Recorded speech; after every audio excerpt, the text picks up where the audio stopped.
I worship you. I worship you. You are here working in this place. I worship you. I worship you.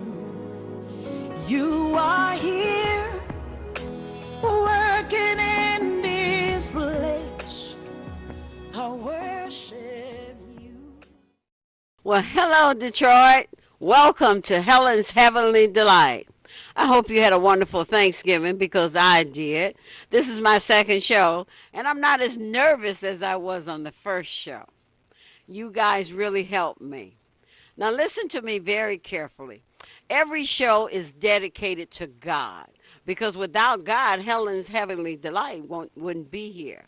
I'm here to tell you on the promises of God and how God has planted a seed into my life because I had two parents that was rooted and grounded on God's word. And I just thank God for having the best parents in the world. But listen, let me tell you something about myself. I told you on the first show, I'm a mother, I'm a wife, and I have 4 beautiful grandchildren. They're just adorable. And I own my own company. I am the CEO of Helen's Heavenly Delight. God planted that seed in me years ago, but last year he told me to go forth and open up my business. And I did exactly what God told me at my mature young age. Whatever God tells you to do, you do it. Don't listen to negative people saying you can't do it because that's not of God. God is a God of love. And you listen to God.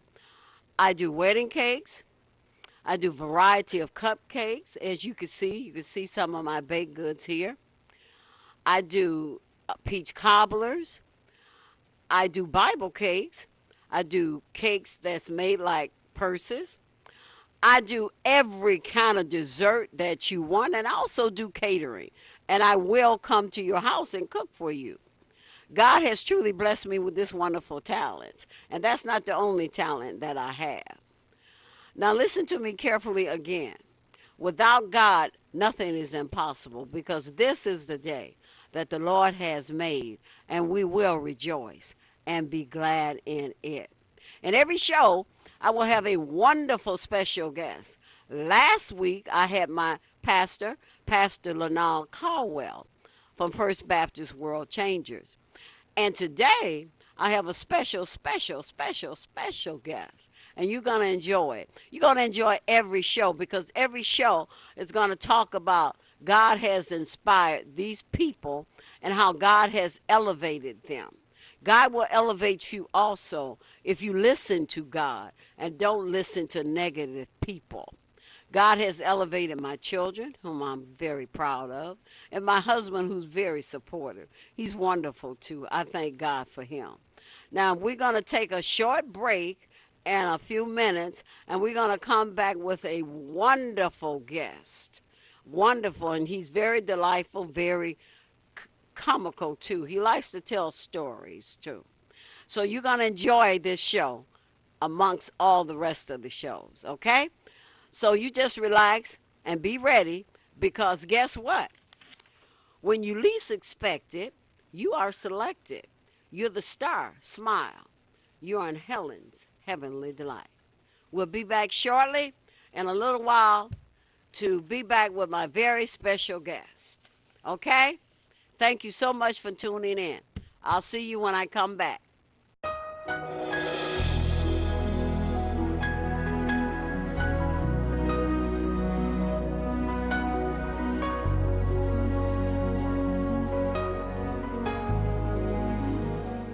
Well, welcome back, Detroit. Welcome back to Helen's Heavenly Delights. The best desserts in Detroit, I have you know that. Now listen, let me give you my phone number before I introduce my very special guest. If you want to get in touch with me, my phone number is 313-926-9154. 313-926-9454 so you can order your baked goods for Christmas because I have a lot of clientele, a heavy clientele, and I want you to get your baked goods. Again, 313-926-9154. Now, let me tell you something about my very special guest. He is the former deputy mayor and chief of police of the city of Detroit. He won an Emmy as the NBC News safety consultant. He has authored 3 books and co-authored 2 others in addition to numerous articles on crime victims. Ike currently is an associate professor of education at the University of Detroit. He has met 6 U.S. presidents and Nelson Mandela, and has appeared on Today's Show, Good Morning America, Oprah, the History Channel. He's a national motivator, inspirational speaker for Fortune 500 companies and school. He earned a BA from Mercy College, MA from the University of Detroit Mercy, a doctorate from Michigan State University. He's also a graduate of the FBI National Academy and the United States Secret Service School. Ike McKinnon has spent more than 50 years in public service. Please join me in welcoming my brother, whom I'm very proud of, Ike McKinnon. Can't you see the resemblance? You know, I've done all those things and met all those people, but never been on a great show like this one. So this is great. I've been fucking to Today's Show, Good Morning America, Geraldo's show, and so forth, but never Helen's Heavenly Delite. That's right. So, and I will tell you something. She can cook. Yes, I can. Cook. I mean, look, the best cook ever in the world was my mother, our mother. Yes. But then Helen took over, and I'm telling you something. I've gained a couple pounds eating all this good stuff. That's true. In fact, I have my order in. So I'm ready. You ready? I'm ready. You're Yes, ready? ma'am. Yes, Okay, ma'am. now tell me about some of the presidents. Who was the presidents that you met? Well, I started out with Eisenhower when I was 17, Okay. and I was a senior in high school. And then after that, it was Reagan, Carter, Clinton, Obama, and I missed Bush, old man Bush. Really? Yeah. Oh, yeah. That's wonderful. But it was good because with the police department, as people know, I got to meet them, and I was in charge of the SWAT team at one point. So we had to do some protecting. Then I had to go to the Secret Service school and learn how to drive the limo. That's incredible, driving a limo. But I learned how to do all those things, and then the meeting of my life was Nelson Mandela. Oh, wow. And when I do the speaking that I do, I tell people the story of Nelson Mandela and how I got to talk with him. And he asked me, for those of you out there listening, I want you to think about Nelson Mandela's accent. Okay. And he said to me, he says, young man, he says, why did you want to become a police officer? And I said, Mr. Mandela, no, I want to know about you. And how do you feel about the people who kept you in prison for 27 years? Young man, why did you want to become a police officer? Well, I told him that's when I was 14. A lot of people know this already. When I was 14, I was beaten up by the police, the Big Four. And I made a decision then I wanted to become a police officer because I wanted to help my community and make sure people didn't do those kinds of things to me and to other people. Well, he thought that was such a great story. He said, you must tell this story, and so that other people can learn from that.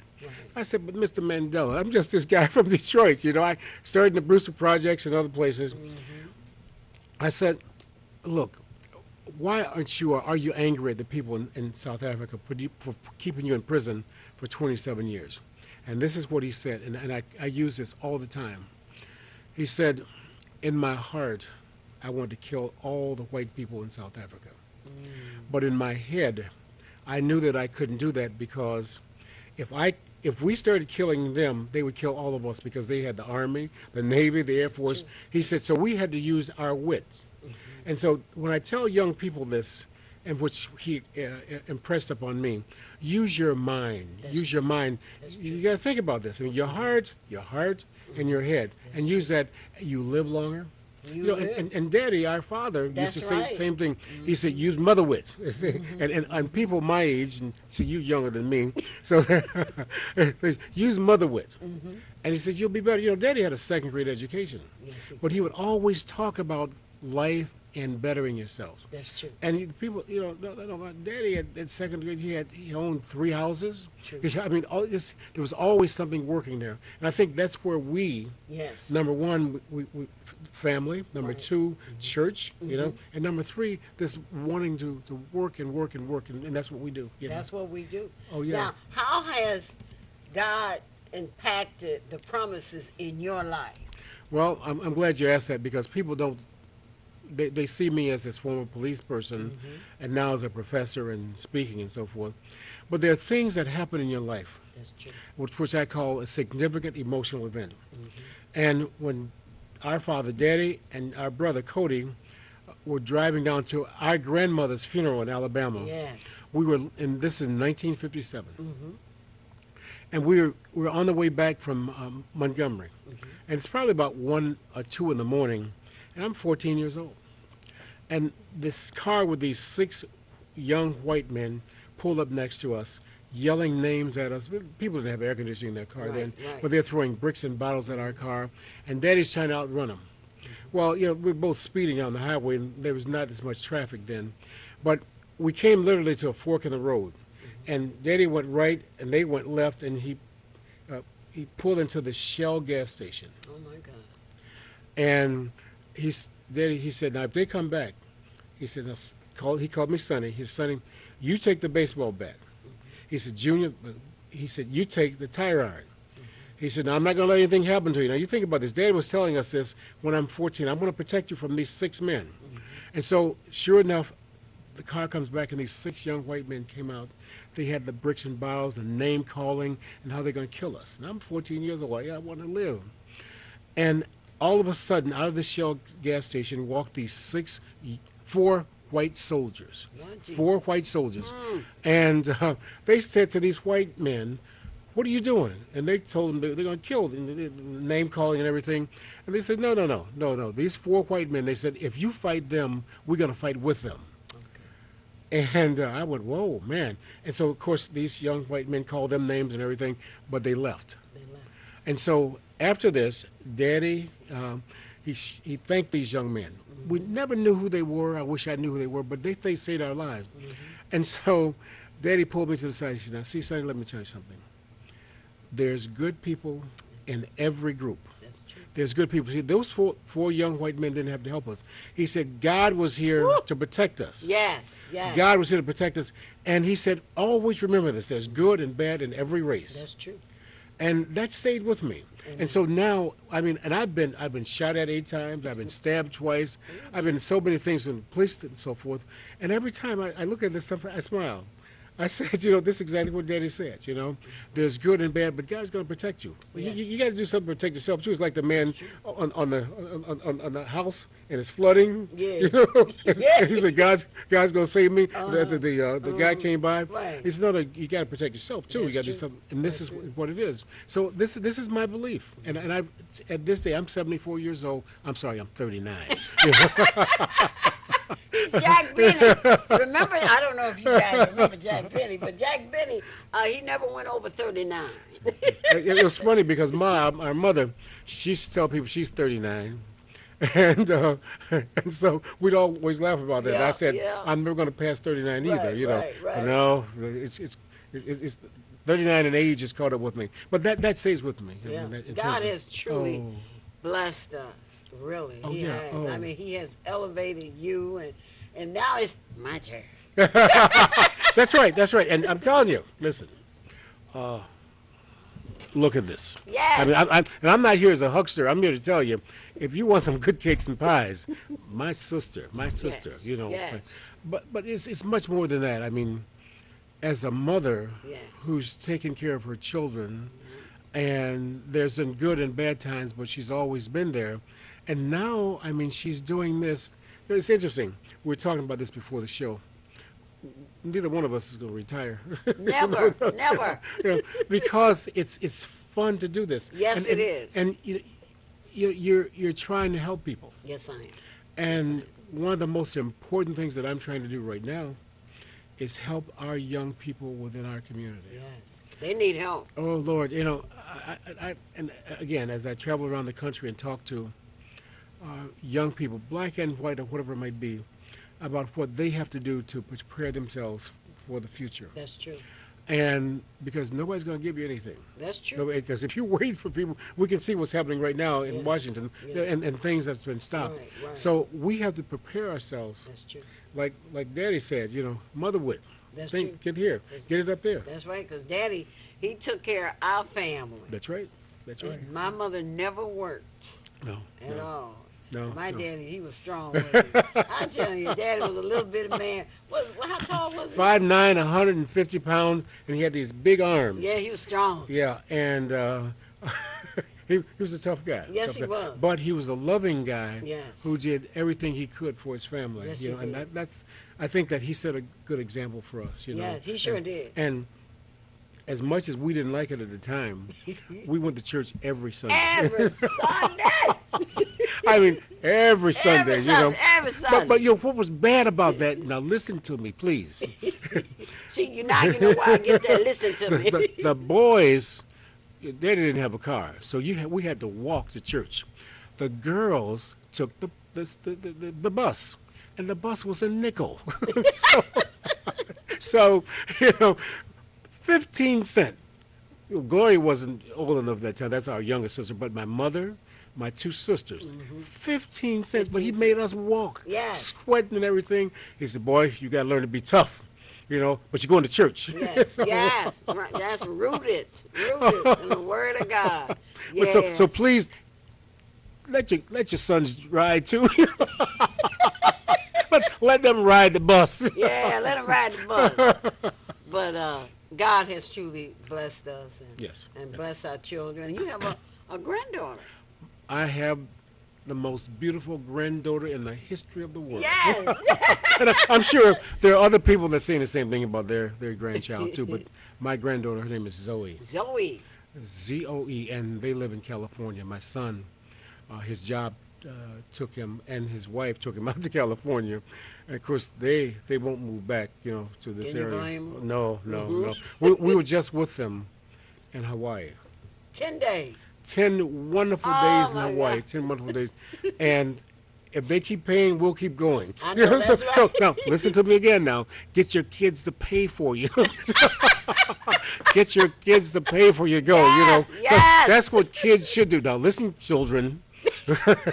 Pay for your parents to go on these good trips. That's right. I mean, you should have seen this place. It was wonderful. It was wonderful. So, I know, and I'm talking to your kids too. My nieces and nephew pay for your mother and father to go I'm go ready to Hawaii. Go to Hawaii. As our mother used to say, Hawaii. Hawaii. That's what my mama used to say, Hawaii. This is fun. This is fun. This is fun. Oh yes, yeah, See, this is people fun. people have seen me on TV as the police chief and so forth and deputy mayor, but I was never able to relax like this, And they said, "Hey, man, oh man, this is a different you. This is the way I am." That's right. I mean, if you came by our house at any given time, our mother was the one who had us laughing. Yes. She's the one who had us laughing, and I mean, she would tell these stories, and I mean, just funny stories, and that's her. That's my mother. Yes. They're twins. Yes, twins. yes. And we laugh a lot. Oh God! A lot. Oh my God. But Daddy could sing. God, could he sing? Yes. He was a head deacon at the church. True. And he could whistle. And then he played with the Negro League. Daddy played with Satchel Paige. Yes. He's the catcher for Satchel Paige in the Negro League. And so people don't realize this in terms of what they went through. And I remember in 1967. I was working with the police department, and Satchel Paige. I'm sorry, my phone. That's a shame, isn't it? That's a shame. See how busy my brother is. I'm sorry. He's on TV with me, and his phone. I thought I turned it off. We start laughing on TV now. I'm sorry. That's all right. But wait a minute. See, the Mayor Duggan. Now, don't forget, once he was on TV, and He said, here, call the deputy, call Ike McKinnon. Gave my phone number out on the TV. People started calling me left and right. Is this you, Ike? I said, no, it's not me. But seriously, I mean, no, Daddy played with the Negro League, and he caught Satchel Paige, and I asked Satchel Paige about that, and he said, listen, son, he said, your daddy would have played in the major leagues if the color line had been broken. He said, your daddy was a great ball player, but he said we called him Motor Mouth. Because he talked a lot. Now, I don't know where he get that from. Yeah, well, he got my oldest brother got it from my dad. I know what that. My dad used to rub his head. That's right. And start telling the stories. Yeah. Yeah. Oh, God, yes. Yeah. We had good times. Yeah, we were on our, I don't know how much time we have, but we'll keep talking. So, my time do we have? My father, I was driving my father and mother to New Jersey. And so, on the way there. 4 minutes. Whoa, okay. Oh, okay. yeah, 4 minutes. Well, 4 minutes. Okay. Oh, quick. Okay.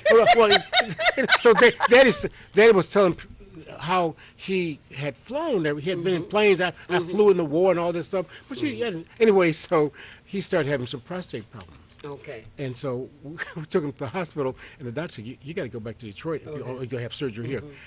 No. I said, Dad, you got to fly. Dad, no, listen, I've been flying everywhere. I ain't afraid to fly. Anyway, so I said, Daddy, I bought your ticket. Then he said, your mama afraid to fly. So finally, he came over and said, listen, Sonny, he said, I ain't never flew nowhere. I'm scared. Now, you see, people, this is the ex-deputy mayor, Ike McKinnon. This is what he's really like with his family. Now, listen to me very carefully. I will be back next Thursday at 2:30, Helen's Heavenly Delight, with some of my desserts. And please give me a call in order, because I appreciate your help. You know, I'm just starting out. It's only been a year, 313-926-9154. But I have so much faith and confidence in God, because we have a supernatural God. And remember now, Jesus is doing a drive-by. You be ready, because he's on his way to your neighborhood. So get your house in order. Now, you got to remember now, I'm going to have my brother back on here next year so he can finish the story of my daddy flying on the airplane. My daddy was scared.